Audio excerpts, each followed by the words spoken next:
one of the things that I found particularly surprising about studying Taylor is the sense that he had and that people around him had, that abolition was not inevitable, that the ending of the slave trade in 1807 wasn't inevitable. And sometimes you can get lulled into that sense. You know, you look back on the past, you think, well, of course abolition was going to happen. The slave trade is so clearly immoral, inhumane, disgusting, that through natural progress it would be ended. But that's not how people at the time saw it, and that's not how it was. Someone like Simon Taylor, a few months before the ending of the slave trade, is still writing letters about how horrified he is about the suggestion that the slave trade might end, absolutely raging against the government for entertaining the idea.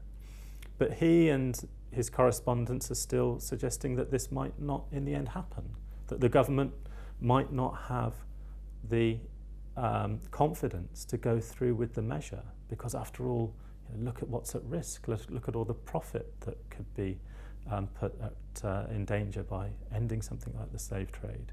And so they have the sense that maybe still it wouldn't happen.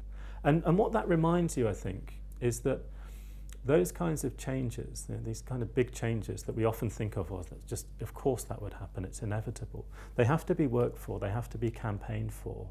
Now, Taylor is part of a very, very powerful cartel of interests, and with some very, very powerful economic and other arguments for keeping the status quo. And so abolitionists, whether they're enslaved people in the Caribbean or whether it's William Wilberforce in Parliament and his collaborators, they have to work. They have to seriously graft to get their argument across in order to make this change feasible and then to push it through and make it happen. So that transformation is not inevitable. It's one that takes a lot of work and an argument and struggle in order to become a reality.